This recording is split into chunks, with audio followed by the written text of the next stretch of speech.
Sadashiva Samarambham Shankaracharya Mathyamam Asmadacharya Paryantam Vande Guru Paramparam.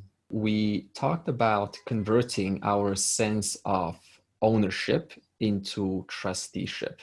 And this is one of the huge teachings in what we have to grasp before we move on. Now, first of all, what is this ownership? What does it mean to have a sense of ownership? It means that this is my life, right? This is my spiritual journey. This is my body. This is my time, right? This is my rights. So all of these nouns, we proceed with this word mine, and we claim it as though, we have the right to this. But if you think about it, time doesn't really care if you say my time. In fact, you're only saying my time in time. It's only time that allows you to say this is my time. So this means if we go around saying these statements like my body, my life, my spouse, my knowledge, my journey, my right to liberation, then it creates so many distortions as we spoke last week. But before we get onto these distortions, I want to also now cover what is trusteeship. So I gave you a rough picture of what is ownership. What is trusteeship? Because we said we need to convert ownership into trusteeship. Trusteeship is recognizing that you are endowed with this body. That means you are entrusted this instrument, which is capable of interfacing with the world. You're also endowed this instrument, which is capable of recognizing what is the very nature of this instrument. But the question is, you're endowed this instrument by what? By the grand order. And for how long? For a limited time. So what is this grand order by which you are endowed this instrument, which you use in order to discover the truth of this very instrument? The grand order. And that very grand order is also the same order, the same intelligence that is also helping everyone else have a body entrusted to them. So yes, it is true if you say, it is my body, but you need to understand what it means to say it is my body. It's only your body in reference or in a sense of being given to you to be used in alignment with what? With that very grand order that has given you that body. So what has given you the body? The grand order. You didn't create your body. In fact, all you need to do is just eat food and you just come up with this person that you are now from the standpoint of the physical body. You have a certain hair, a certain eye, a certain personality. All you have to do is just eat. And then everything else gets done for you. By what? By this grand order. So what does this mean? To be entrusted with this body, I need to align my body with my actions, with my thoughts, with this very grand order that has given me this body. So what is this grand order again? It is Ishvara in the form of Dharma. That is why it's important to know what Dharma is. It's not, see, if you just speak about oneness and you don't speak about disorder, then how are you ever supposed to get in line with this order? Because it is only getting in line with this order, living by this order, that the person can start to assimilate this knowledge. So this means you can walk into a class now and all you talk about is how it's all one, how it's all non-dual reality and how you are that. But it is utterly pointless because the mind that is listening to it is still out of alignment with the very principle that actually gives you moksha. And what is that principle? Grand order. You don't get moksha. You don't like put like moksha in your head. What gives moksha? That very grand order. So why do we have to align to that grand order? Because that grand order is the one that gives you what you're seeking. And who is closest to this grand order, which is called Ishvara? A Jivan Muktaha. That's what we're talking about. And what qualities does a Jivan Muktaha have? We're talking about his or her qualities in verse 13 to 19. What are those qualities? For example, we spoke about lack of hating. We spoke about having a sense of accommodation. That means you're accommodating various personalities. You're seeing all as your friends, or at least you're attempting to see how everyone is your friend and not an enemy. Freedom from intolerance. We spoke about intolerance from jealousy, intolerance from a lack of patience, intolerance from people that are around me, etc. We spoke about lack of emotional dependence. That means we're not saying now total emotional dependence, because that is impossible as long as you're enjoying a human experience.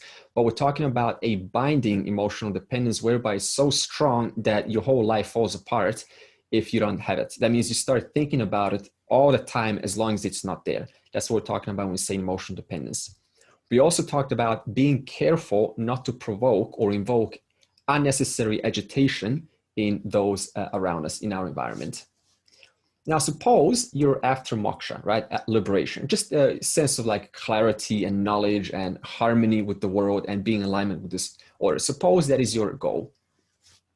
And yet that very person who says, I want that, finds themselves agitated by the environment. So the question is, what is the environment which one is finding themselves agitated by? The grand order. The one that has given you this body to be aligned with that grand order.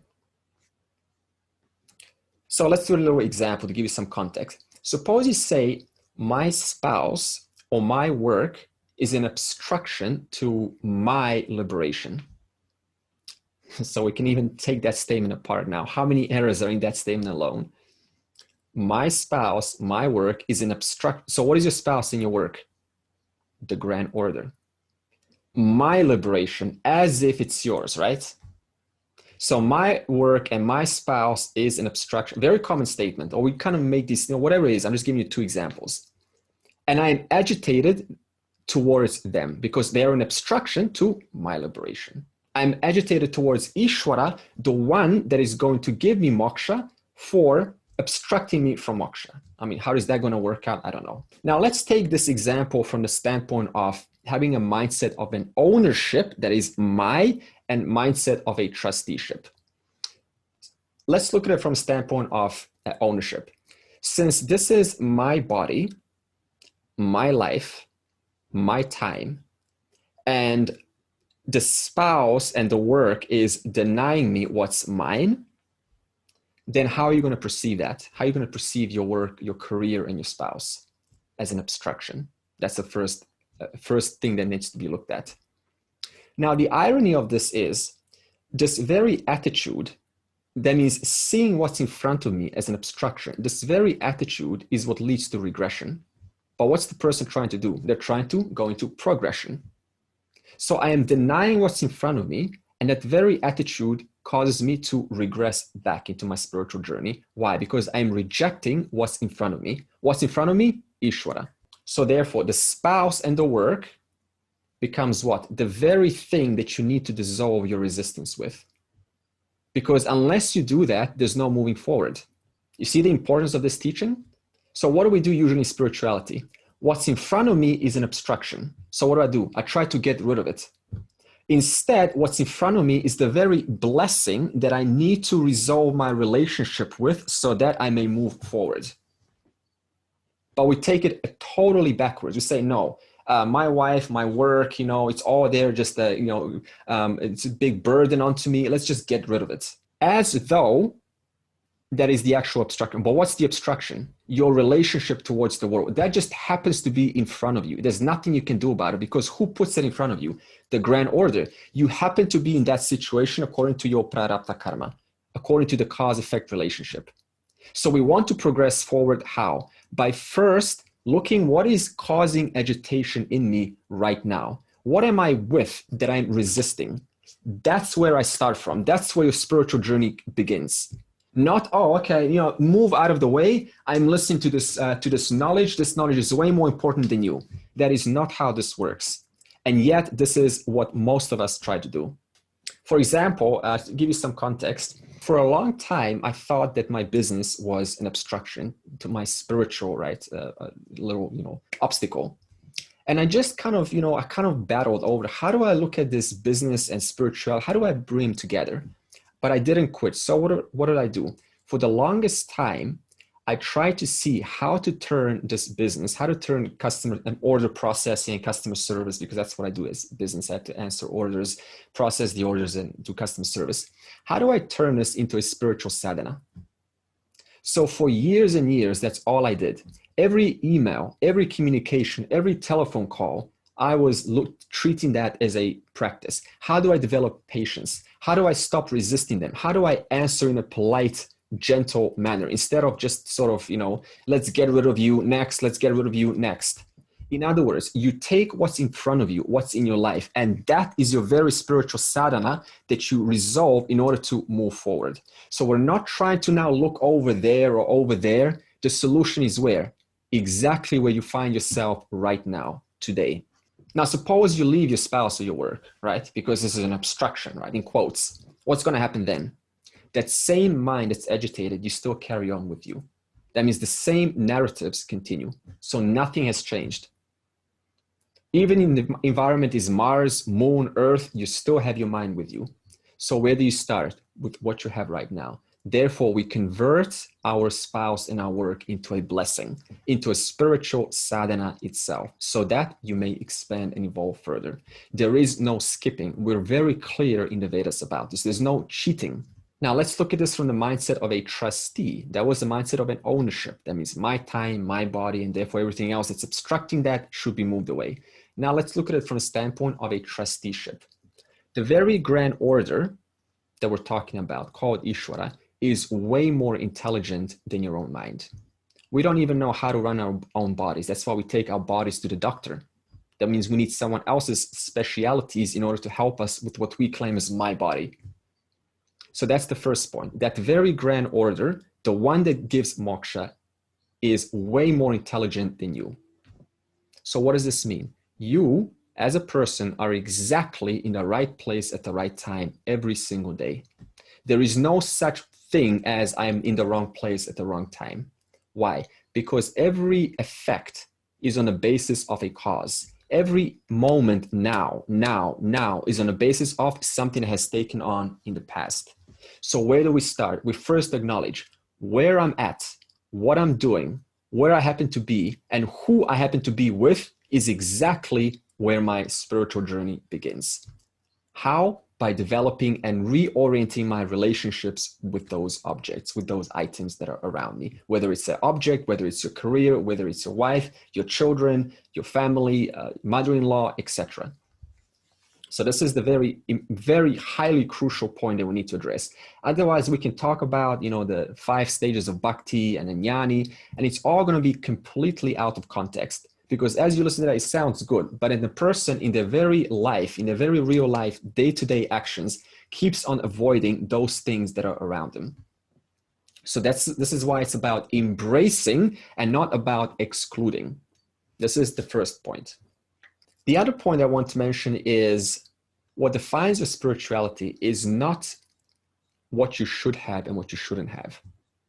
I should have a life, in a house that doesn't have any interruptions. I shouldn't have this person that's constantly kind of, in my presence and they're a burden, etc. I should have another child. I shouldn't have another child.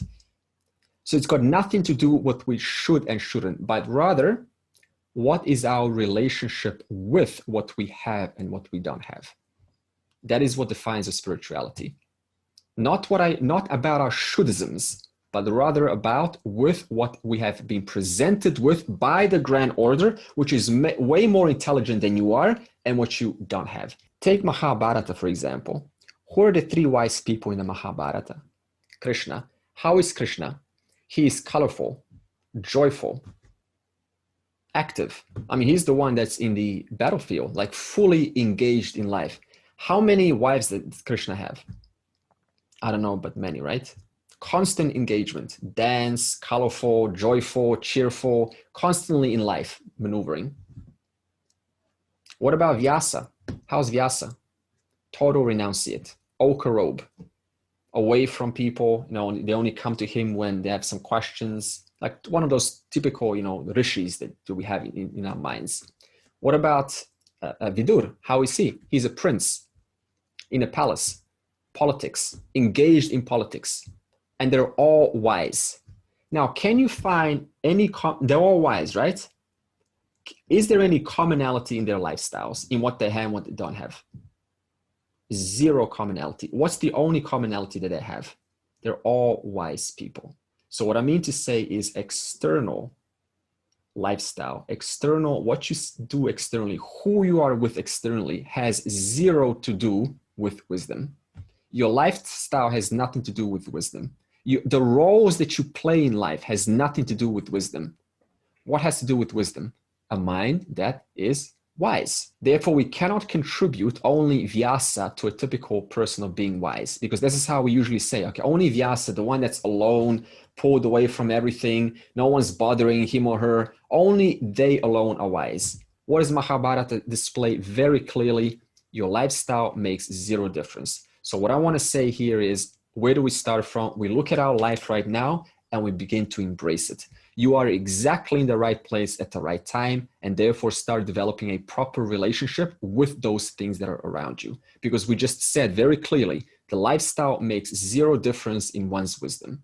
How many children you have, whether you live alone, whether you're with people, whether you're, a coordinator, a CEO of a company, it has no effect on one's wisdom. In fact, often, there's so many phrases that I've heard, things like, you have a child, you're not spiritual. Or the other thing is, if you're enjoying nature too much, then you're enchanted by nature. That means you're not spiritual. These are the notions that go on in the spiritual field, right? But what are we saying very clearly here? The choice of lifestyle that you live is entirely yours.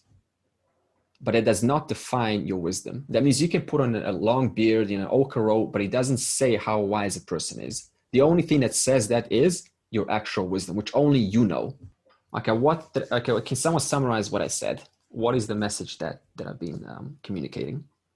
I guess that you need to remain ambivalent to your circumstances or your desires to improve yourself or achieve things, and actually look around you and experience what's actually coming in at that point in time right now, and form your relationships according to your impression of Dharma, I guess, is important in terms of how you form those relationships as your guideposts, in terms of how you respond and how you actually do things to cause no harm, but to make the most and the best out of those relationships for the benefit of everything.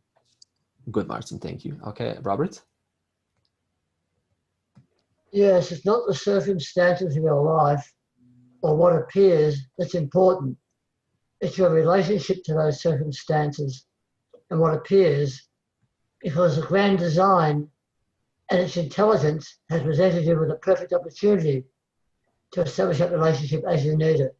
To me, it's not the aptitude or a sense of victimhood which is going to carry us forward in our journey. It is our attitude towards everything that we are thrown at by life. So instead of playing victim and feeling sorry for ourselves or trying to find excuses, we need to further our journey to, on this path of moksha and dharma, we have to have first an attitudinal change and look at things in a different way, just like all of, the wise people do look at. They don't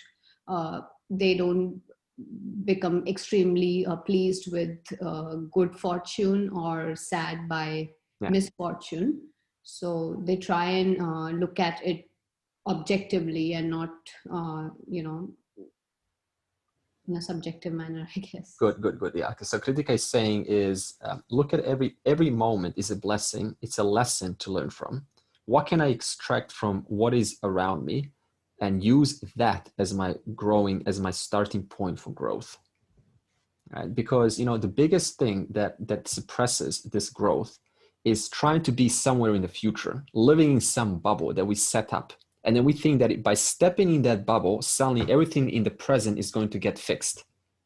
But what does the Vedas very clearly say? You look at what's around you. Where am I having these resistances with? What am I not accepting? What do I think is an obstruction? That is where I start. That is your very blessing in disguise. And this is the greatest lesson that we can, literally provide, because then spirituality becomes very superficial and it doesn't become real.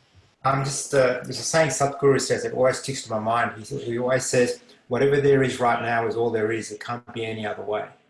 And that this moment is inevitable, which pretty much summarizes what you've said as well. And he keeps pushing that point that what there is right now is all there is. You can't complain about it. It is. Yeah. Yeah. And we said we cannot complain because it is facilitated by the Grand Order, which is way more intelligent than I am. So if I say this shouldn't be like how it is, then what am I saying? I'm smarter than the Grand Order. But what does a person, individual person know? They don't even know their own body, like what their body is made of. And here they're saying how things should be or shouldn't be. This means, according to my limited knowledge, I'm trying to put the entire reality in my little model. And if that reality doesn't fit in that model, something's wrong. And then we push things away. So let's move on to verse 16. Anapeksha shuchir dakshaha udasino gatavyataha sarvarambha parityagi yo madbhaktah same priyaha. So we read Jnani is not dependent on anything. Let's go on to the second headline. He is a shuchi. The one who is endowed with saucha, cleanliness, both outer and inner. Outer cleanliness, vyaha saucha, begins with your physical body and extends to your clothes, the place where you live, and the environment in general. Inner cleanliness, antara saucha, is accomplished by various means. One of them is pratipaksha bhavana, deliberately bringing in a disposition that is the opposite of a negative one. By deliberately cultivating a positive disposition towards a given person, your hatred, anger, jealousy, and so on are neutralized. These do not exist in the natural expression of a wise man who is absolutely harmless. So Shuchihi is referring to both, or having both external and internal cleanliness. So what is external cleanliness? This is something that we can even practice as a sadhana. By the way, these qualities, some of them can be used as a practice of sadhana. Some of them are simply pointers or indicators of what it means to become wiser and wiser. Thus, you start to accept certain qualities. You start to take on certain qualities as natural byproducts, like lack of hating that becomes a natural byproduct. So in this case, we can turn Shuchihi into a sadhana. So external can be about having a clean office or a home or having a healthy body. These are all external indicators that also reflect the internal state of mind. If you take care of your body, your house, that there is some indication that you do indeed have that organized mind, or you care about your inner world. So external is the easiest to start with, as we can start with a garden, we can prune the leaves. It kind of makes you feel good that, your garden is clean, makes your mind feel clean. Now, what about internal? How do we now change internal cleanliness? Because see, this is an indicator. A wise person has internal cleanliness. Now, let's change this into a sadhana mode. What is internal cleanliness?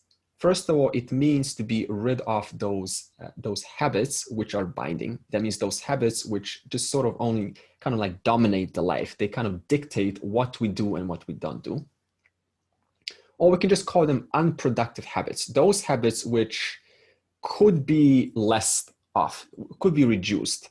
So we'll ask, how do we change unproductive habits? Because habits are what dominates the person's life. Habits in this case means samskara or vasana. How do we reduce the impact of these unproductive habits? The first thing you can do is you can write on a sheet of paper one impure habit that you would like to reduce. Just on a sheet of paper, write it out. And then put that on a wallpaper, or put it in your desktop wallpaper on your monitor. And then resolve to do that 10% less, because it's hard to get rid of a habit completely. So just say, I'm going to do it 10% shorter or 10% less, and whatever that less implies. The second is you can ask a question.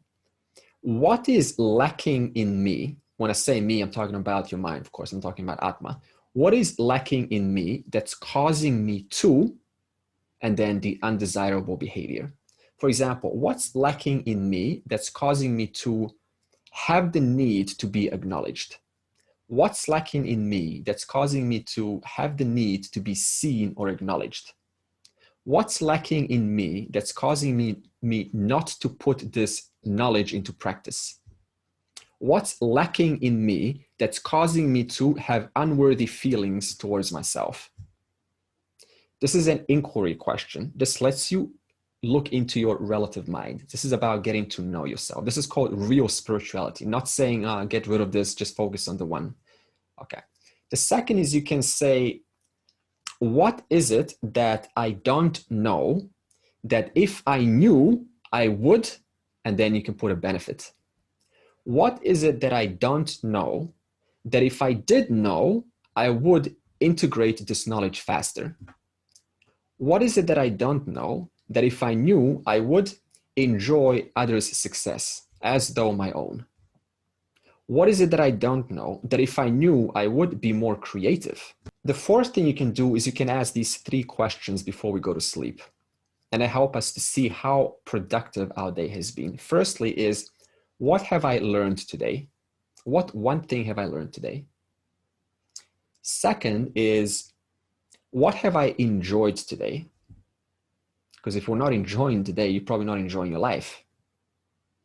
Third is, what have I improved upon today? Or where have I contributed and what have I contributed today?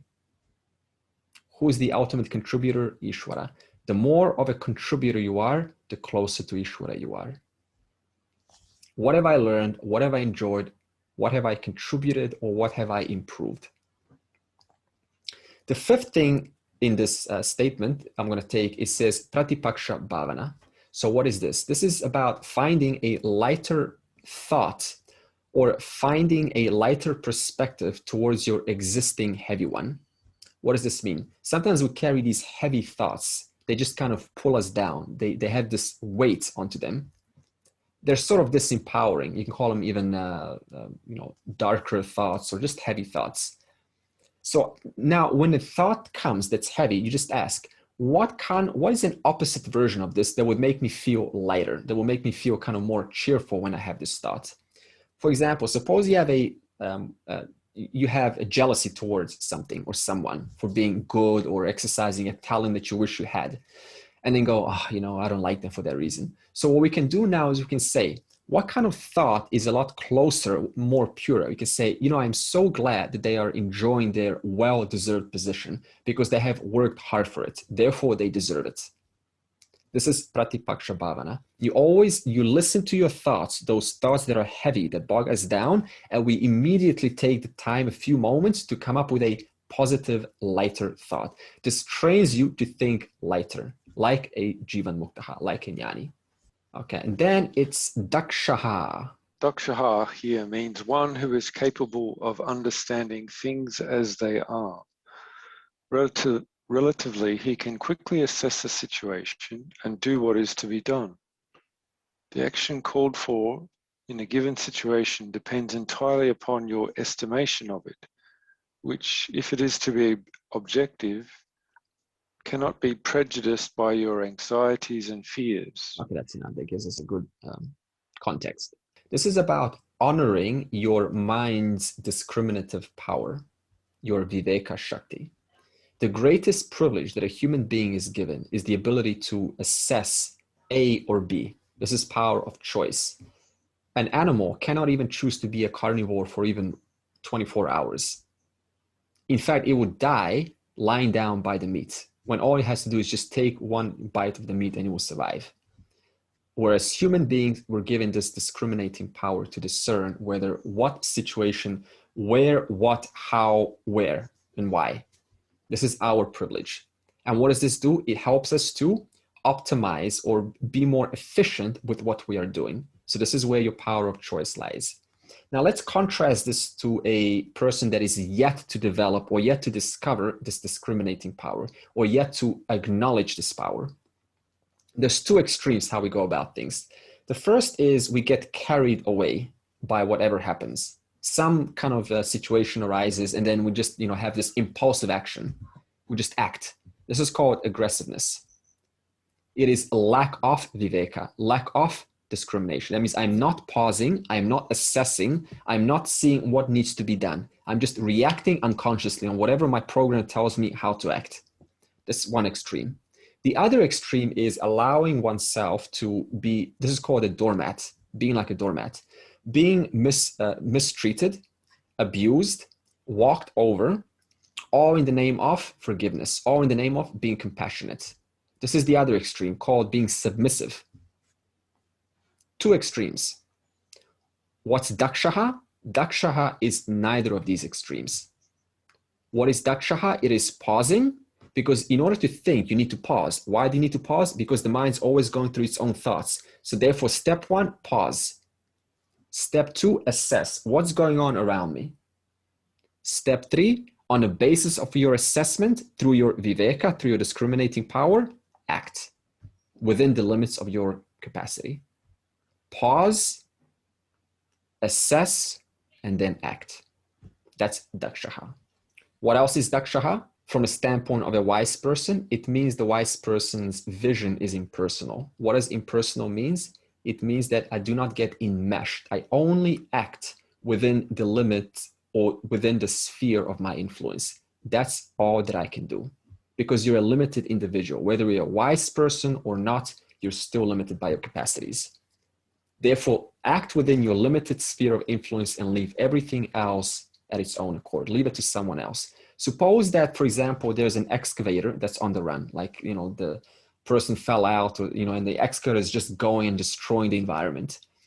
And you happen to be in that scene and you're like, oh, I need to save the excavator. And there's a person next to you who knows how to operate this vehicle. You're like, no, I'm close to the excavator. I'm just going to go in and I'm going to stop. But you have no knowledge how to drive this vehicle. This is called acting out of your sphere of influence. So what do? We pause. Even though the excavator is on the loose, you still pause, assess. Do I have the capacity to operate this vehicle? If not, then you act according to your assessment. Then you say, who does have the capacity to act, to perform this vehicle? You, okay, you go. So this is dakshaha. Pause, reflect, assess, and then act. Okay, and then it says udasinaha. Udasinaha is one who does not take sides with a friend, mitra, or an enemy, satru.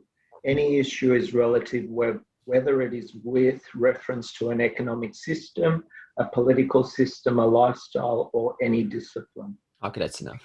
So udasinaha means I'm neither on your side nor on your side, because I don't belong to anyone. I use my discriminating power. I don't get enmeshed and choose on the basis of liking you and disliking you. I pause, I assess, and then I act. I'm neither on your side nor on your side. Therefore, what is a Jivan Mukta's mind? How does it operate? It just simply, as though, stands in between. That's called assessing. It looks at both sides and then it responds accordingly. It also means that the wise person doesn't get entangled in relative matters. Unless, of course, you're at work, because I get it. At work, if you're working for a company, sometimes you need to get kind of, quote, enmeshed in the, in the affairs that the company is going through, that the business is going through. But generally, the wise person doesn't get into these relative matters. For example, what's the oldest language in the world, right? Do you really know? You don't have all knowledge. So then what's the point of kind of getting into that conversation and, let me tell you which is language. It's just pointless because you don't have all knowledge. Is there free will? Don't get into those conversations. What's right and wrong? Another relative aspect. It can go on forever. What's healthy eating? What's a healthy lifestyle? What do you think of Mr. Trump? These are all relative topics that they just have no end. For whatever perspective they come from, someone's going to have something different. So the wise person doesn't get enmeshed in relative matters. Why? Because number one, your mind doesn't have all knowledge. You're not Ishvara. Yes, your truth is the same as Ishvara, but in terms of your knowledge, you don't have all knowledge like Ishvara.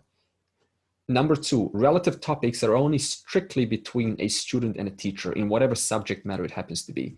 If you're in geography, then speak to your geography teacher. In other words, don't take it outside the class because you don't know what qualifications others have or have not. Therefore, you're only asking for kind of like, well, let me tell you what I know, and then just kind of like picking up various opinions from different fields. Keep it strictly in class.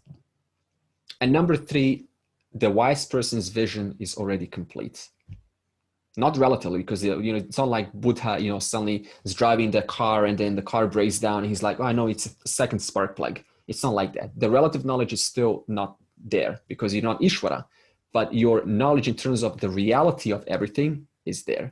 So for that reason, what's the point of now getting into kind of like talking about, well, this clay, this pot, is much better. And let me talk about this pot. And let me, this pot is, wiser and it looks taller. They're all made out of what? The one same clay. Can Okay. I ask a question, Andre? Shiva, yeah? Shiva, yeah. So how does this relate to viveka or discrimination? In discrimination, you are basically choosing sides or choosing one over the other, a good pot versus a leaky pot. Yeah, sure. So again, see, this is why in Vedanta, we make a very clear distinction between Vyavaharika and Paramartika. See, Vyavaharika just means you're in this transactional world.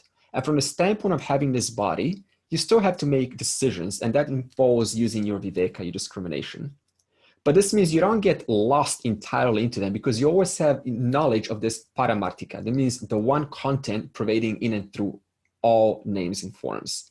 So this means, yes, you still apply your viveka, but by the knowledge of all, the one content in and through all, it doesn't cause you to get lost and then, say, well, let me tell you, let me prove you incorrect, I'm right, and so on. So it just makes it a lot easier to deal with this world. Next one is Gata Vyataha. The one for whom fear and affliction of any sort is gone. Using the word gata, gone, indicates that fear was once there. In the wake of knowledge, it is gone. Fear, as we saw, comes from separateness. So the karma yogi cannot be called a gata vyataha.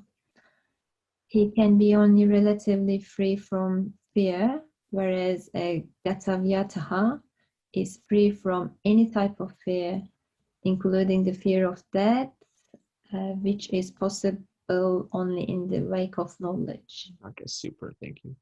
So Gata Vyataha is free from sorrow. Now we have to look into this because it can be taken literally. So what does a jnani understand? Every experience is sculpted by three factors. First of all is your desha. Desha is your environment. If you're in a polluted place, is that air quality suddenly going to relieve the wise person and say, no, I'm not going to affect your lungs. I'm only going to affect samsaris. No. So in other words, if you're in a particular environment, whether you're wise or not, you're still going to get a load of that environment. If it's noisy, you're still going to get a load of that. So that's first, deshaha, environment, sculpts the experience. Second, kalaha, time. Through the course of time, many things happen. In fact, the entire life is nothing but time, progression from moment to moment to moment. That also sculpts your experience. As I said earlier, if you say this is my time, time doesn't care that you said that. You're still saying that in time. Time still keeps flowing. In fact, it is time that made you say, this is my time. Leave me alone, this is my time. So, environment, time, and three, your prarabdha karma. Prarabdha karma simply means the consequences of your past actions. Cause, effect. These three sculpt everyone's experience. Time, environment, and your cause, effect. Prarabdha karma. Now, knowing this, is it now realistic to expect a constant bright future in life? No. Where's the question of having a life that's constantly bright and joyful and everything's fine and there's rainbows and there's sunshine and there's moonlight and there's love in the air, right? There's no question of that because time doesn't care, environment doesn't care, and your prarabdha doesn't care about your likes and dislikes. They just keep on going impersonally. So who's the one that's supposed to align to these three? Are they supposed to align to your likes and dislikes, or you're supposed to align to them? You're supposed to align to them because they just keep on flowing. And if I don't, this is called resistance towards life, which then prevents me from having a clear mind. So what do we discover so far on the basis of these three factors? What is life? A mixture of highs and lows. So why is a wise person free from sorrow? Because the wise person has accepted this. This is called looking at reality as it is, instead of how I wish it to be. On the basis of that, you're free from sorrow. Because what is sorrow? Denying what's in front of me, as I spoke earlier. Life is supposed to be only positive, joyful. No, life is a mixture. Why? Because Vyavaharika reality is a dvandva. This means duality. High, low, up, down, bright, dark, hungry, full. It's constantly opposites here. So if I don't embrace these opposites, then it is sorrowful. What does this mean? The only thing that you and I can do on the basis of this understanding is develop a healthy attitude towards what happens. That's all. Because what happens is what happens on the basis of these three aspects. So what can you and I do? Develop a healthy attitude towards them. And what is this healthy attitude? There's many healthy attitudes. I'll give you one. Every experience is specifically chosen for you. Everything that happens, it is there just for you to learn something from it. So every experience is specifically catered for you to learn something from it. And it is ordained by whom? Ishvara. In a form of time, environment, and prarabdha karma. Now, does Ishvara know injustice? No. Therefore, is any experience unjust? No. So if I think that any experience is unfair or unjust, what does that mean? My understanding of Ishvara is still incomplete. So again, what is this healthy attitude? Every experience is specifically and beautifully catered for you to learn something from it. That experience is produced or generated by Ishvara in the form of time, environment, and prarabdha. Therefore, learn something from it because you got no other choice. So this converts our experiences from resistance to a blessing. Your wife now becomes a blessing. Your husband becomes a blessing. Children become a blessing. Instead of seeing them as an obstruction, as why me? I'm supposed to have this. I'm not supposed to have this. So these are all notions that we're trying to resist what is in front of us. Okay, next is Sarvarambha Parityagi. Sarvarambha Parityagi is another important word. Arambha here is what is planned and initiated. All karmas are arambhas, in that they begin because of a sankalpa. Shankara, writing Bhashya, began at some point, and even Krishna began teaching Arjuna. No one is without arambha, the cause for which is kama, desire. Okay, I think that's enough. There's so many Sanskrit words here. So arambha means undertaking, and sankalpa means intention. So no one is without a sense of undertaking. Giving up binding actions. What is a binding action? Giving up the need to keep doing actions which you think will bring you enjoyable results. Right? So this means an action that I have to keep doing because I think it's going to keep on bringing me an enjoyable result. These are usually called dharmic actions. That means I have to keep on giving charity. I have to keep on being good. Why? Because I'm looking at some agenda. By doing this action, I'm going to keep on getting some benefit in the future. So this means the wise person gives up the need to keep on doing these actions. Now the question is why? Okay. What does the action? The body. Is the body finite or infinite? It is finite.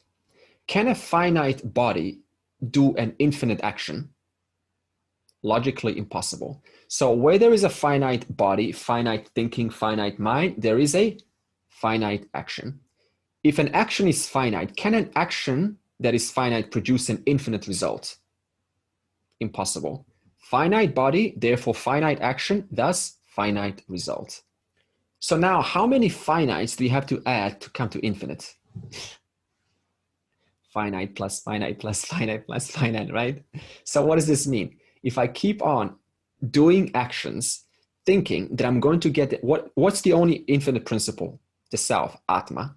So if I keep on doing actions to try to attain moksha or try to attain the highest reality, am I ever going to succeed? No, because the finite body is doing a finite action, thus I'm only getting finite results. This is why no matter what you do, it's not going to remove ignorance. The only thing that can remove ignorance is what's intended to remove ignorance, and that is self-knowledge. If I do an action like meditate, let me meditate one more time. What is meditation? Done by the finite body. It's a finite action, therefore I'm going to get a finite result. If I meditate one more time, what am I going to get? A finite result. and I say, no, I need to meditate again, because maybe I'm going to succeed this time, it's still a finite result. So for this reason, the wise person has no need to keep on doing these finite actions, or these actions which are intended to produce a result. Why? Because every result is limited by nature. And who wants a limited result? Well, a lot of people apparently, but eventually you grow over that, right? So you say, I don't need to just keep on pursuing more actions, to get more results, because they're all finite. Could I ask you a question here? Yeah. Andrew? I was just contemplating on how the motivation for the body to do anything comes from a desire. And that desire, by definition, has boundaries and is finite. And so to me, the consciousness is to actually, you're going to have the desire. You can't stop that because of your vasana. The desire is going to come in.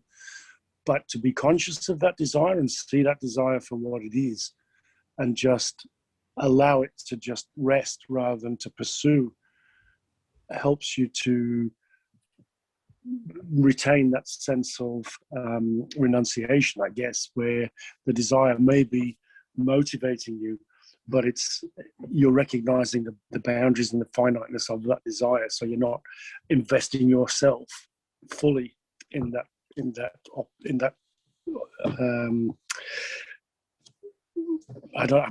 just experimenting. I'm just trying to find out what that means. But I think you may understand what I'm trying to say. I think what you're trying to say is, you see, the body has its own desire, right? So hunger, right? So obviously this hunger is also going to have its own sense of, yes, I do want to eat, because it is a limited action. I get it. So you can, keep on living for just one more day. So we also have to now, kind of look at into what level are you talking about? Are you talking about the level of the body, or are you talking about the level of these binding actions, these actions which I've learned from the past, which have taught me that if I keep on doing them, I'm going to keep on receiving a finite action. So we're just simply saying releasing the need to keep on doing those actions. Whereas the other, there's also the reality of the, just like, having company and having expressing your talents and, keeping your body healthy, that is also there. So we're just simply using, as Shiva was saying, viveka. What here is unnatural, what here is natural.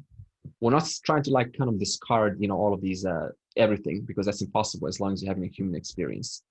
Yeah, exactly. I mean, there's two, exactly as you said, there's two sides. One is the fundamental urges for things like food and shelter, those sort of basic forms of life preservation. Yeah. But the other is the imagination and the desires of what's going to make you happy, or what you think is going to be good, but they're still the desires that you need to understand as being finite in terms of the boundaries around them. Yeah. And as long as you hold them in your conscious awareness, as opposed to just blindly running after them.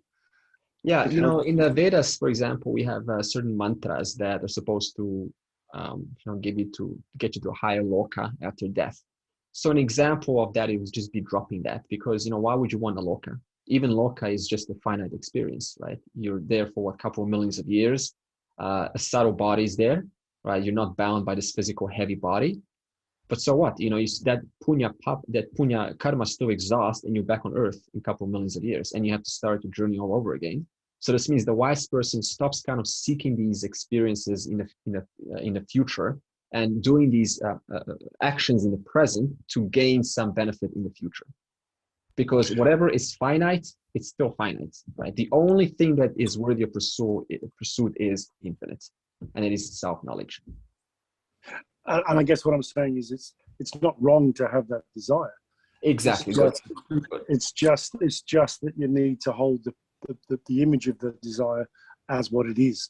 And as you make your decisions consciously throughout your existence, that desire may change, because it's all part of the mithya, part of reality. Yeah, good. So this is why it's important to always bring two sides, because sometimes I speak and it's kind of like, okay, so this is how it is, permanently for all. So this means the jnani, gives up food and gives up everything. So this means you have to kind of use your viveka and to know what what specifically are we talking, and then hold this teaching just in this context. So now if I say give up all binding actions, and you say, okay, so I'm not supposed to give up my work, and I'm supposed to give up driving, and give up the need to talk to people, and give up friendships. Is this what we're saying?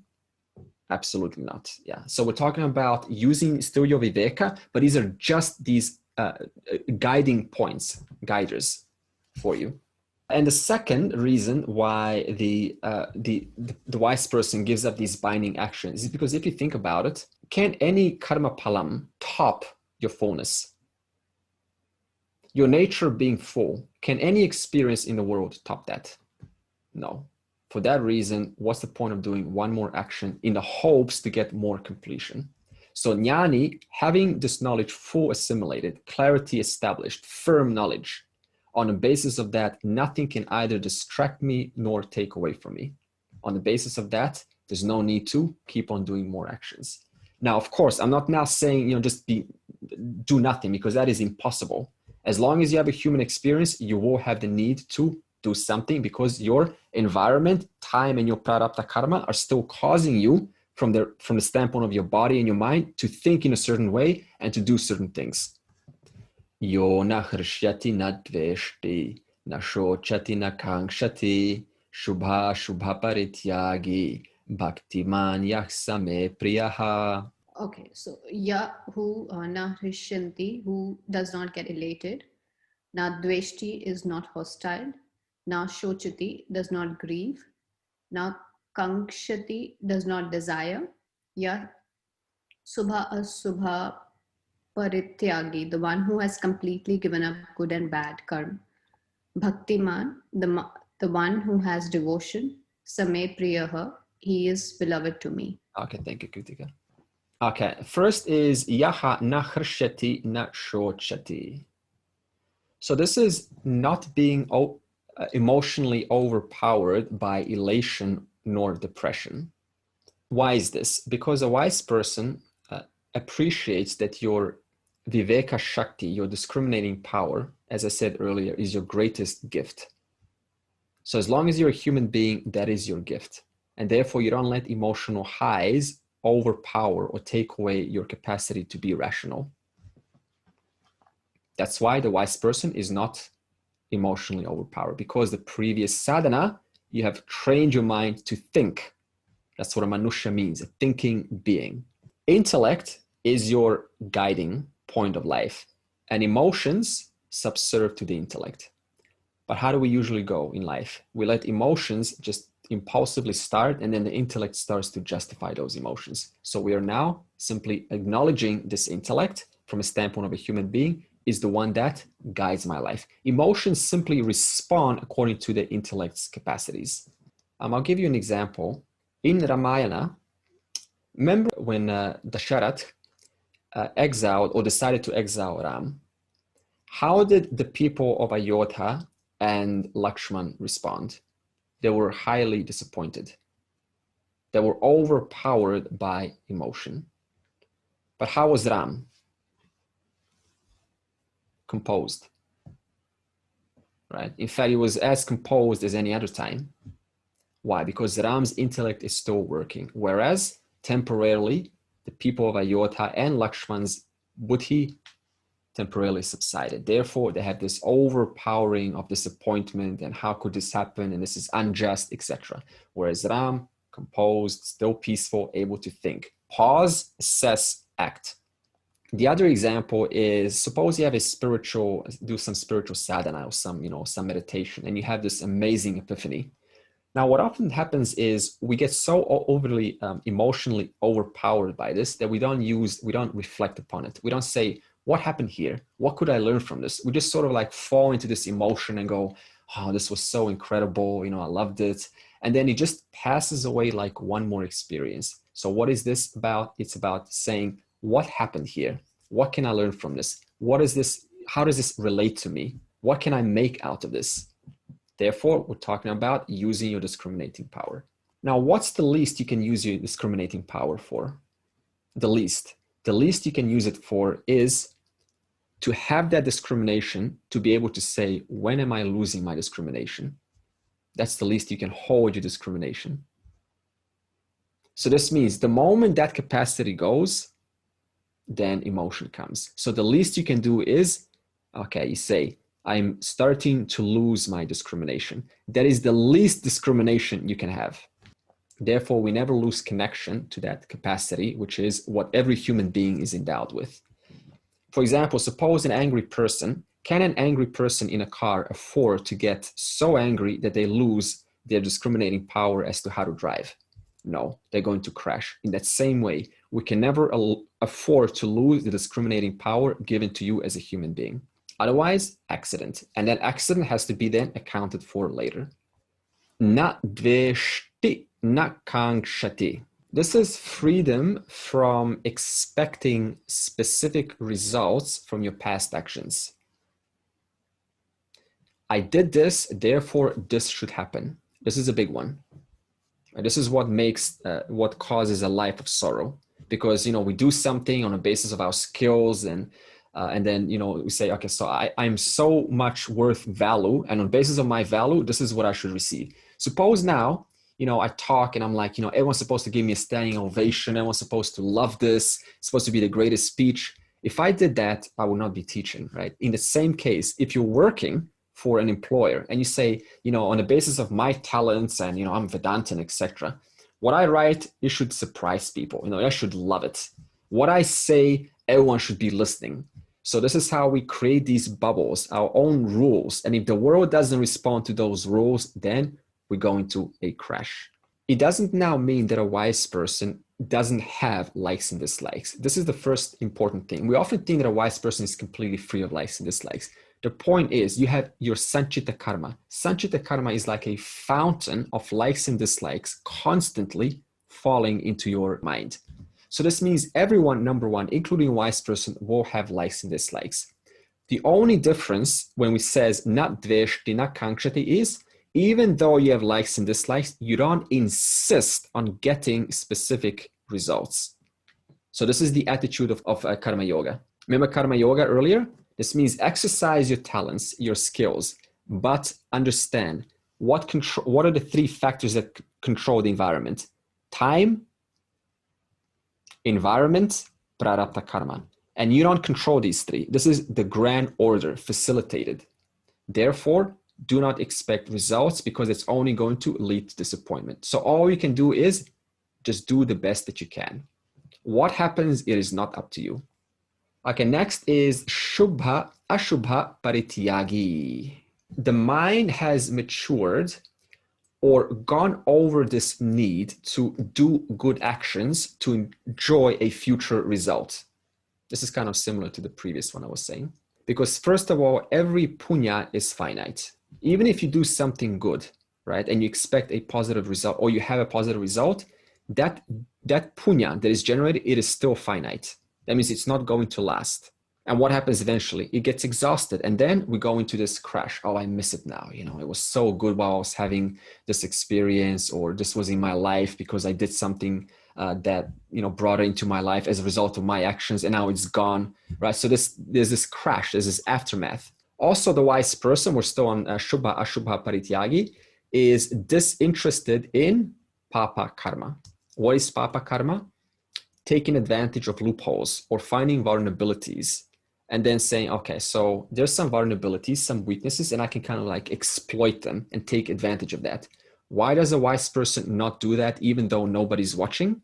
Because there's simply nothing to gain. And number two, you still know what controls the environment. The environment, time, and your prarabdha karma. That means you're still going to pay for the consequences as a result of taking advantage or exploiting those vulnerabilities. There's no escape out of it. So this means on the basis of these two, the Jivan Muktaha is in alignment with the grand order. Paramarthananda nicely says that punya karma is like a golden shekel, and papa karma is like an iron shekel. They're both just shekels, right? One of them is kind of, I got a golden shekel, it's shiny, but it's just a shekel. It's just holding one down. So a wise person is free from the need to keep on experiencing these golden shekels over and over again because they still hold you down. Samashatraucha mitrecha Tatha mana pamanayoho shitoshna sukha dukkeshu samah sangha vivarjitaha. The one who is the same with reference to an enemy and a friend, so too honour and disgrace, the same with reference to cold, heat, pleasure and pain, and free from attachment. Jnani does not create enemies, but they arrive nevertheless just by his being himself. Suppose all he does is sit under a tree. There will always be someone who is jealous because he is not capable of sitting under a tree. Whether Jnani has a big palace or is simply sitting under a tree, someone will be jealous. There are so many reasons for enmity. You need not do anything at all. Even the shape of your nose can be good enough. That is motiveless enmity. Something about you reminds him of someone who once harmed him, and that invokes enmity. But how are you going to deal with those enemies? Bhagavad says here is Sama, the same. There is no change in anti-current of vritti, whether a friend or an enemy approaches. The enemy creates no disturbance, and the friend does not make him more secure or happy. Okay, that's enough. Thank you. This is having an accommodating attitude towards all personality types. This means a Jivan Mukta has no need to classify who I like and who I don't like on the basis of their past or present statements or actions. They said this, therefore I don't like them anymore. They're in this school, I don't like them. So the question is why? Several reasons. First, everyone's behavior is temporary and it's also in context. Suppose there's an angry car driver and they're driving fast. Can you now define their entire existence on being some lunatic? Suppose they're actually someone cheated them on that day. That's also a possibility. They were innocent, right? They're a good person. Someone cheated them and now they're angry. And now they're on the road and I'm going like, what a lunatic. So every behavior is temporary and it's also in context. That's number one. Two, you have to ask, which specific behavior are you not liking? Can you pinpoint that out specifically? We need to find out. Are they moving a limb too fast? Are they, which word specifically triggered your thoughts towards them? What section of the sentence specifically caused that? Do you know? And number three, any behavior is a result of past influence. Because you don't know, that person may have grown up in an environment that is highly abusive. Right now, does anyone choose to be in an abusive family? Like, are you born and say, okay, before you're born, it's like, I want to be in an abusive family and I want to be trained how to be, like a real pain. Nobody does that. So you don't know. These three factors are there. It's temporary, it's in context. Two, what specifically is triggering? And three, this person is a result of many collection of different people, many influences. So now, are you supposed to be angry at them or the abusive friend, or the friend that got them into, trouble or something, or the abusive dad, or the mom who wasn't there, or the brother, or the sister? Who is supposed to be now angry towards? So these three questions help us to see that even if we're angry, what are we doing? We're taking one specific section and then we're painting that over the entire person and we're saying, I don't like them. So whether there's an agreement or disagreement, how does a wise person handle that? Suppose someone disagrees with the wise person, they simply remain factual and objective. What is the heart of this matter? Let's get a resolution here. In other words, they don't take it personally. Why? Because first of all, which specific behavior is causing that, that resistance?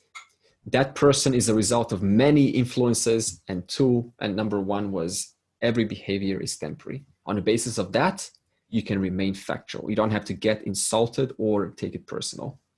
And then the text says, even though a jnani remains objective, it doesn't mean that others will also like him. Right? Others may still consider a wise person either a likable or a dislikable person. This is just the reality. Why? Because how are people ordinary? We don't have to define now, but how is general behavior? unconsciously I do what?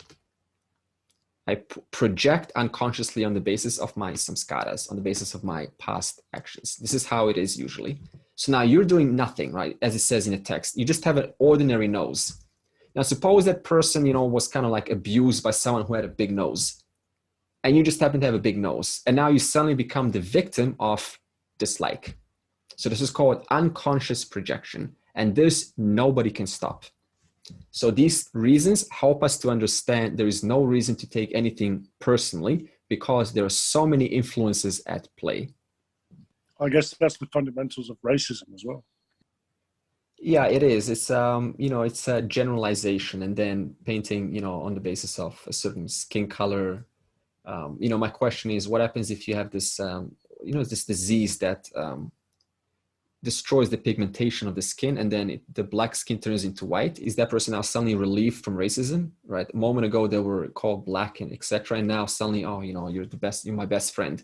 It's that shallow if we don't investigate, if we don't ask these three questions. So that's why I pose these three questions. Otherwise, we remain at this surface level and we don't inquire deeper into the nature of this person. Tata mana apamana yoho. The wise person remains factual, whether honored or dishonored. Honored means respected, dishonored, disrespected. So let's talk about why this is. Let's bring it from aspect of honored. Why is a wise person still remaining factual and objective and doesn't take it personally when respected or when someone shows respect? Take a flower, for example. Can a flower help but to blossom? No, a flower innocently blossoms. And now when it does, it commands respect.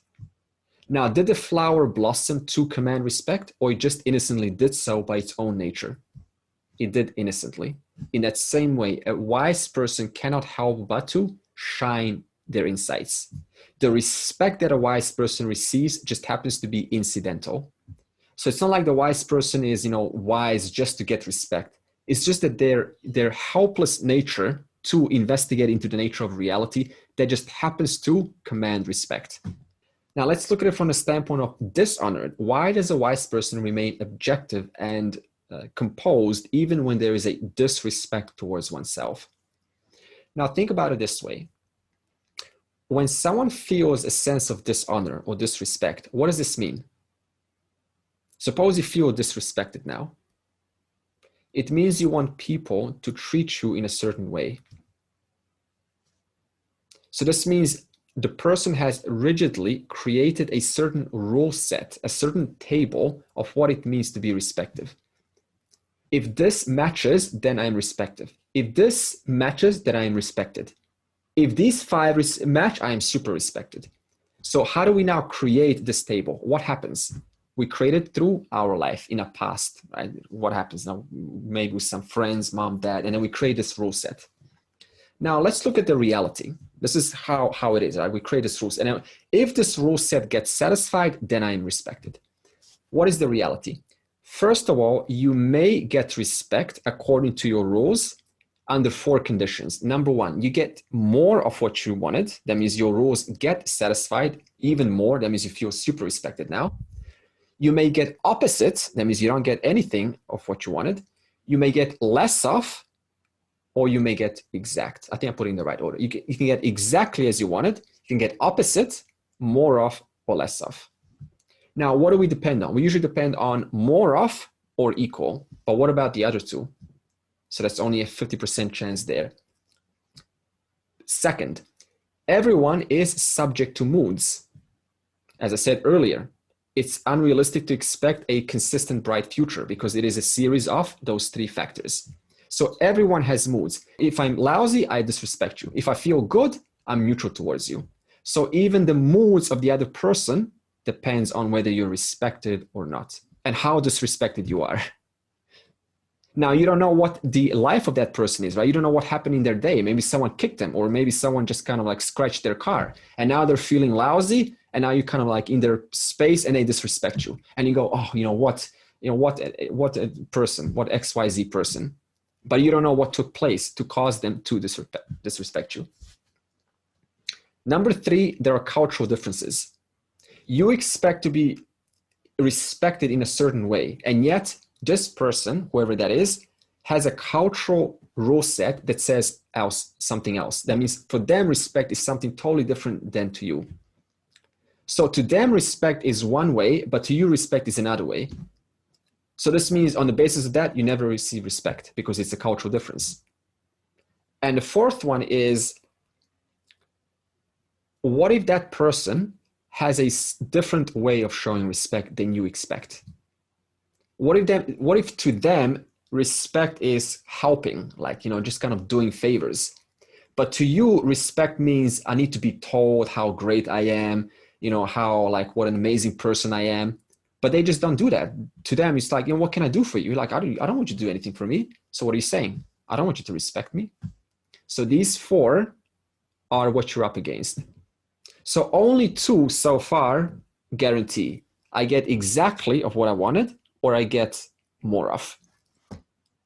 What are the other ones? You get less of, you get opposite. That's 2. Moods, that's 3. You've got cultural differences, that's 4. You've got people showing respect in their own ways, that's 5. So only 2, so 2 guarantee and 5 don't guarantee.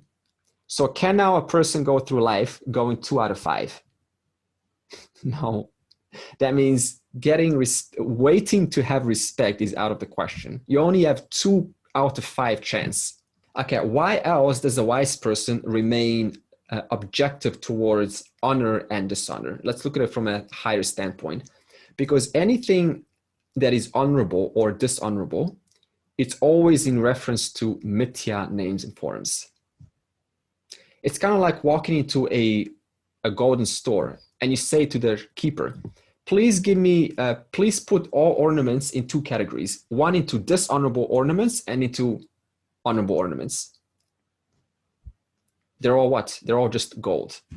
So whatever honorable and unhonorable qualities are being spoken of are all mithya. But what is mithya? What's the content of all mithya forms? One same satyam. Now, what about avatars? Avatars are incarnations of Ishvara. What about Rama and Krishna? Were they consistently honored? No. Look at Krishna, dishonored by Duryodhana. I think Shakuni was also, throughout the story. Now, if Lord himself gets dishonored, that is disrespected, then what to say about an ordinary person?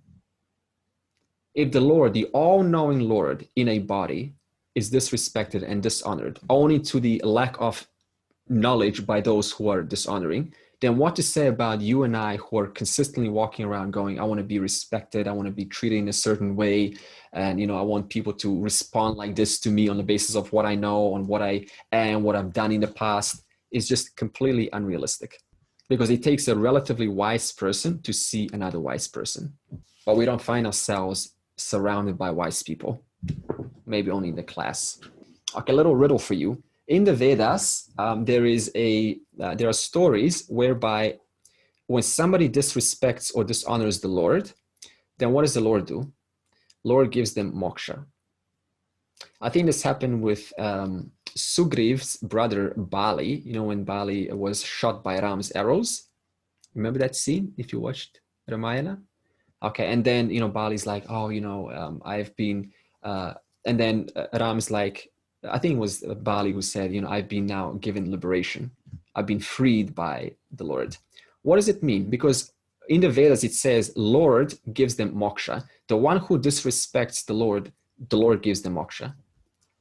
What does this mean? Does this mean they give them liberation now? You just have to disrespect, dishonor the Lord, and the Lord is going to give you moksha. No. Moksha in that sense means it simply purifies your karmas. That means removes impurities. So moksha in that case doesn't mean Vedantic moksha that is only gained through Atmajnana. It just simply means in the next life you will get a new chance to exhaust out your papa karmas. So this is how 2 words, one moksha in the context of destroying impurities can also mean moksha in terms of liberation. And these are the small nuances that the Vedic tradition or the teachers tell us. Otherwise we kind of confuse what it means. In fact, I'll give you now an example what it means to confuse these statements. Okay, the next one is going to be Shita Ushna Sukha Dukkeshu. Okay, here's a perfect example. Not thrown off by pairs of opposites. So this means the wise person doesn't get thrown off by pairs of opposites. And it says here hot and cold. Now suppose you're reading this and you go, okay, so they're not affected by hot and cold. Oh, okay, so if a wise person goes to Siberia, no, they don't care. It doesn't affect them. If they're in Qatar or Saudi Arabia, it doesn't affect them. What does it mean when it says not affected or they're equal to hot and cold? Maybe in some metaphorical sense, like favorable and unfavorable situation. Ah, good. Okay. So up, down, hot, cold, pleasant, unpleasant, strength, weakness, birth, decay, growth, death. All of these are what? Dvandva, pairs of opposites. What's the nature of reality from the standpoint of Vyavaharika, transactional reality? It is nothing but opposites. All day long. We wake up, it's day. You go to sleep, it's night. That is just the nature of it. So when it says hot and cold, it's just a metaphor, as Pawan was saying, for pairs of opposites. This is what it means to look at one word and then to think about it. What is it saying instead of taking it literally? I tell you, so many look at this one little statement there as literally as hot or cold. So they're like, oh, okay, so you're cold, you're not a Jivan Muktaha. Can it also mean they don't have very strong likes or dislikes for hot? Like, I always like hot weather, so I like Brisbane, or, I don't like cold, so I'm not going to go to Siberia. Yeah, absolutely. So they don't kind of, in fact, I think I shared it. Okay, we're going to say free from attachment a little bit later. But yes, it also means that. Okay, now let's turn this into a practice. How to not be thrown off by ongoing opposites. Because this is what, how, sometimes we are. We kind of like, oh, it's hot today, complain weather, it's unpleasant, there's some challenges in life. How do we now not get thrown off by ongoing opposites in life? Because that's the nature of life, right? Opposites. The answer is focus on problem-solving mode. Because if you don't focus on problem-solving mode, what's the only other solution? We get into our default mode, which is usually either complain or blow it up, make it bigger than it is. So now the question is, how do we problem solve? And I'm going to give you a little formula. This formula can be applied to anything, business, life, relations, or anything. Step one, you just look at the cops. How are the cops? They always remain calm. Why? Because the moment you kind of, give in, like emotional, then immediately your Viveka Shakti leaves, your discriminating power leaves. So deliberately remain calm, step one. This means intentionally breathing slower and deeper. Because if you stop, what takes over? I think it's called the reptilian system, or the flight or fight, right? And then it kind of like emotional tension, anxiety, and then you can't think. Then it's too late. So at all costs, preserve that discriminating power. As I said earlier, the least you can hold discriminating power is to be able to say, I am losing my discriminating power. That's the least you can have. Step two is to get clear on the situation. And that is to say, what am I noticing right now? What am I noticing? What is out of place? So you're defining the issue clearly, out loud or on a piece of paper. Why not in your head? Why are you not defining the issue in your head? Because all day long, how many thoughts go on silently in the head, and we just dismiss them. So whatever goes on in the head, we put very little value onto that. This is why I say, if you put it out loud, it immediately gains a much higher weight. If you put it on paper, it gains extra weight. So putting things on paper has enormous value. So step two is about defining the problem, asking, what am I noticing? What is out of place? In other words, you're defining it and you're acknowledging it. Step three is to reframe. You ask, could this be an opportunity to look into things differently? Could this be a calling for my discrimination to be used upon it so that I can see if there's a different way that I can look at this? Could I see things differently on the basis of this challenge? Step four, what is the ideal outcome that would benefit both me and the other side? This ensures that it's not selfish. So what is the ideal outcome that would profit or bring well-being to myself and to the other for both parties? And then you define that outcome. You envision that outcome. Get clear on what is the outcome. Step 5, apply one action that will get you closer to making that outcome which you have defined and envisioned happen. One step that you can take today to bring yourself closer to that outcome. I'll give you an example using these 5 steps. One time I was selling on eBay, and eBay is kind of like a fun thing that you can make money. And what I was doing is I was buying things at wholesale price, car parts, and I was selling them at retail. And it's something just I enjoy to do, right? Spare time. I had on eBay about 50 listings, and some fella duplicated every single listing. So all 50 listings, all the title names were duplicated, and including the sales letter, word for word copying. So what did I do? Step 1, remain calm. I didn't act immediately. Why? Because you first need to collect all of the information. So collect whatever you can. I collected who are they, what else are they selling? Do they have a website? The website was also like literally copying my most successful product. So that was the first. I didn't panic. Right? I didn't act impulsively or immediately. Step 2, I said, what am I noticing? Obviously, I'm noticing word for word, sales letter is being copied. But also I'm noticing my profits have decreased. Step 3, can I look at this as an opportunity? I didn't see any opportunity back then at all. I'll get to that one. Step 4, what is the ideal outcome? The ideal outcome is that they take down all those listings because it was really annoying me, right? I took so much time to A/B split test, right? Which sales letter works, which doesn't. It was like years of work. It was just all copied. It was like several pages of copy. Step 5, do one action to move closer to your ideal outcome. And what was that? Report this person, all those listings to eBay. Was it successful? Absolutely. But what do we keep on saying? Is life that linear? Absolutely not. What did that person do? He then said, okay, fine, I'm going to retaliate.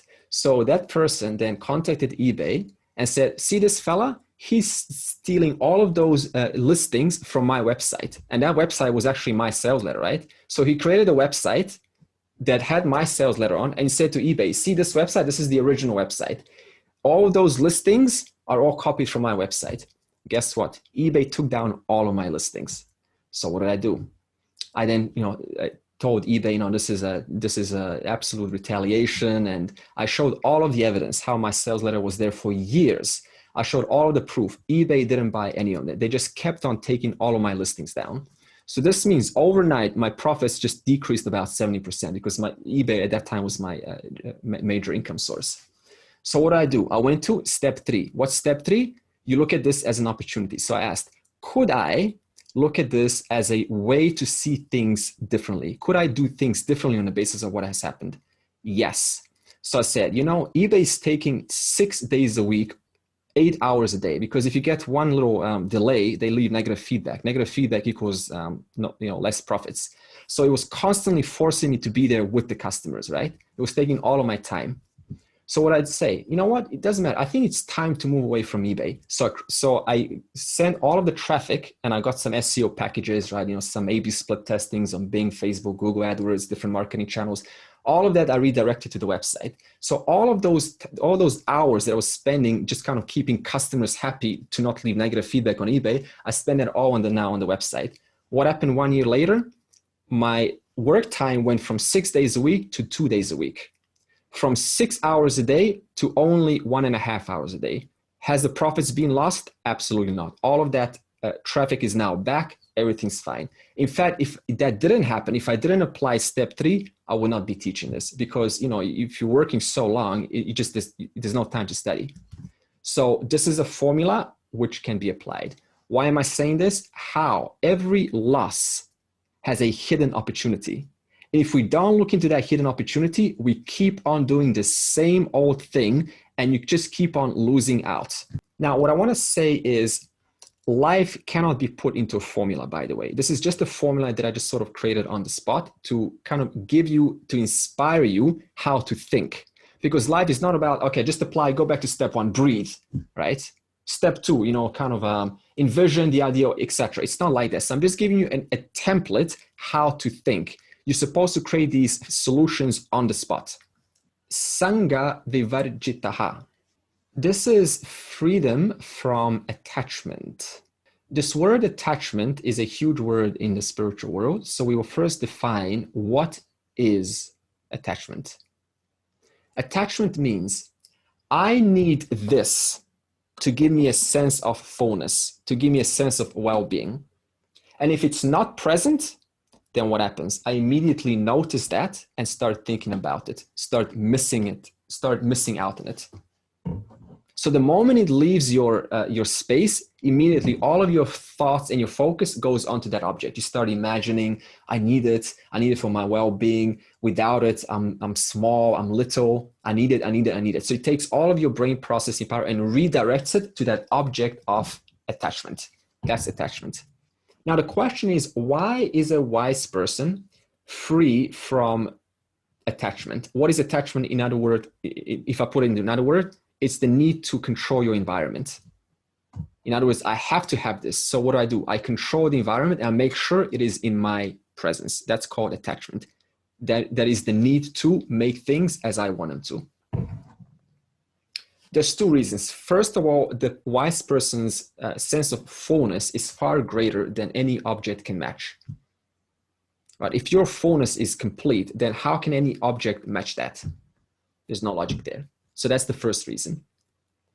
The second reason is, we'll bring it a little bit more down to earth, is as things come, you have a certain attitude. And what is the wise person's attitude? Take it as Bhagavan Prasada. It is a gift of Bhagavan.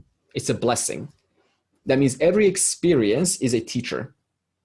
Every experience is an opportunity for you to learn, to draw something from it, and to grow so that you can have a next milestone in life. For example, I just want to bring it back to the concept of what I was saying earlier. We all want to grow, right? Absolutely.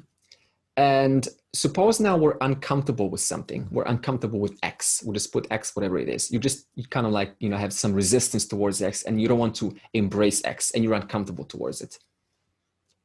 So then we avoid it because we think it's like a hindrance to your growth. It's a hindrance to your liberation. Now, what did I say earlier? Whatever is in front of you, you need to embrace. Why? Because whatever is in front of you is the present now. It's the present moment. Now, what is the closest manifestation of Bhagavan? The present moment. That is why whatever is in front of us, we need to embrace. We need to find or change our relationship with. Because if you want Bhagavan, where is Bhagavan? Right in front of you. Therefore, this is about redefining our relationship with the present moment. Also, this dependence, having attachment, it's also sometimes reinforced culturally. For example, we hear statements like, you're my better half. Sounds romantic, doesn't it? Oh my God, you're my better half. What else do they say? My life is empty without you. I need you. Oh my God, I need it. Sounds romantic, doesn't it? But what does it do? It actually reinforces this need for attachment. So suppose I say to you, like, I need you, my life is empty. And you kind of respond, like, oh my God, you hug me. And then what does this mean? It's now giving me an anchor. Every time I say, I need you, my life is empty without you, I'm going to receive a hug. So in other words, I just kind of put myself deeper into a rabbit hole. And finally, I want to bring this to, just to bring it down to earth. It is not entirely possible to be completely detached as long as you're having a human experience. This is very important because we often think that, a wise person is so unattached from the world, they just don't need anything. As long as you're a human being, you will have one emotional dependence or another, even with your partner. So when it says Sangha Vivarjitaha, it's talking about binding attachments. What is a binding attachment? As I said earlier, I need this for my well-being. The moment it leaves, all of your thoughts go onto that immediately. Now you're going to say, what about a mother? What if, a child at school and, you're naturally now thinking about your child. Again, this is natural. This is why I said earlier, you need to use your discrimination. Otherwise, we start to categorize every single experience into these statements. And this is what Martin was bringing actually forward. Okay, before I close, any thoughts you would like to share? Yeah, verse 17 finishes with the line, who has devotion is beloved to me. And verse 19 finishes with the same line, who has devotion is beloved to me. The reason I bring this up, I visited a friend last week who is dying. He's an old man, who is a philosophy professor, has a devoted life, very even man. And he said to me, I believe in God, I believe there's an intelligent order, but I'm incapable of devotion. And I find myself in much the same situation. How do you address that? What do I say to such a man or myself?